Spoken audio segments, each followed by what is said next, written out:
Good morning from Southwest Florida, and we're just walking around the property to make sure that everything's battened down as best it can be before we get a piece of this storm.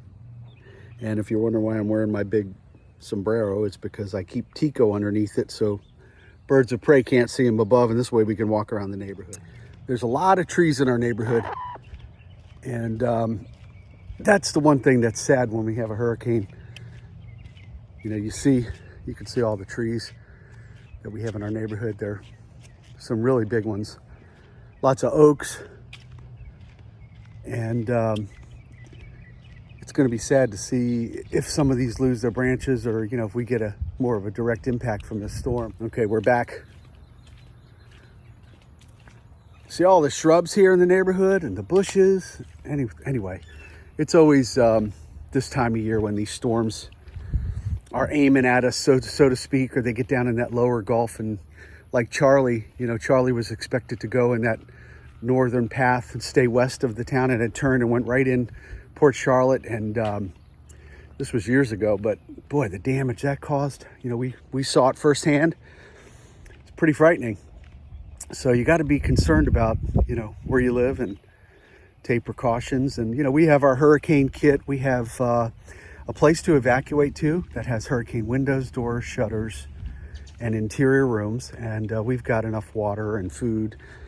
The good news is we're very close to a hospital that just was built. So we're on the power grid that they're on. So, if we lose power, they're going to restore that grid pretty quick. And we're on that same grid here. So that's all good news.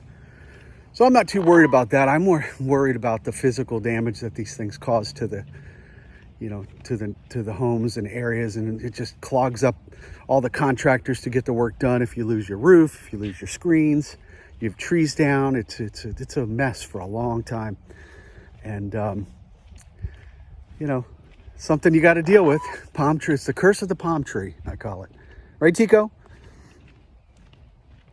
But anyway, making these funky longer videos for you guys, in a movie style. I think the music ones are more fun because we can blend a whole bunch of takes and put them together, and you can see everything we did leading to the final product. So anyway, thanks for subscribing, and keep us in your prayers in Florida. All of Florida's probably on pins and needles waiting to see what the storm's going to do. At least most of the west coast of Florida is, anyhow.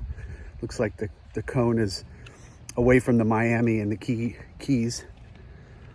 But anywho, we will survive. So we're here at this garden on the left side of my house. It's a project garden, which we haven't finished planting yet because the featured tree, which is a shady lady, they call it, or a black olive, which doesn't produce olives. But anyway, we planted this a few months back, and it's doing really well, but it had one bout with a severe thunderstorm and bent it over and caused the bark to split. It almost split it in half, but seems to have healed. It's a few millimeters thicker than it was when we first planted it, and certainly the branches are thicker as well. But I'm concerned that we're going to lose that if we get any bad winds. We have a couple of big oaks back behind our house, and they hang right over our lanai screen, which is semi-new as well. So anything that comes down off the top goes right under the screen, and that could be problematic. So anyway, hopefully this thing keeps marching west and really spares all of us, as somebody's going to get it, and we're all going to probably share a little bit of this storm. So that tree I was telling you about, when they grow up, is called a shady lady, and that's what they look like when they get big. It'll take a while to get there, but hopefully this storm moves west and spares us. But anyway, that's a beautiful tree. So we're cruising around our neighborhood here on the bike. He's still hanging underneath the sombrero. And my neighbors, they don't even notice that he's on here until they get right up on us, or we get right up on them. Anyway, Tico is very moldable and trainable in a lot of ways, and this being one of them. He really loves this time on the bike. And yeah, it's an electric bike, and it goes pretty fast, so I don't want to push it. I've got him on a tether and a short leash, so if he flies off or falls off, he'll be in my hands. The question is, do I fall off? That ain't gonna happen. But we're having lots of fun. Cruising around the neighborhood.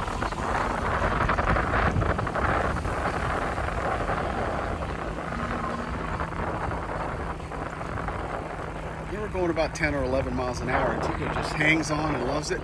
And I feel more secure with this hat on because he basically is shelter from any prey that might fly over and see a silhouette of a bird or a feather. Everybody's trimming their trees and taking care of biz before Ian takes care of biz.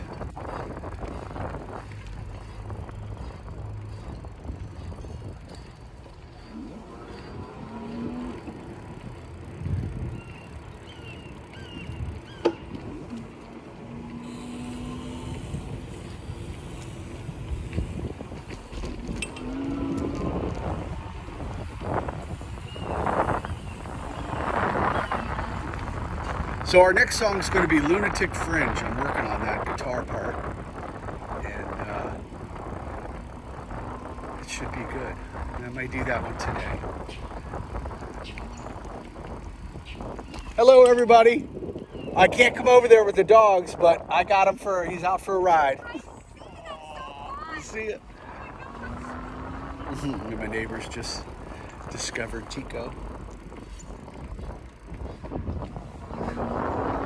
Anyway, when people have dogs out, you got to watch out about that too, because they'll jump right up, or if he flies off. He's not afraid of anything really, so it's up to us to keep him safe, right? Well, I'm signing off the bike for now, and pay attention here.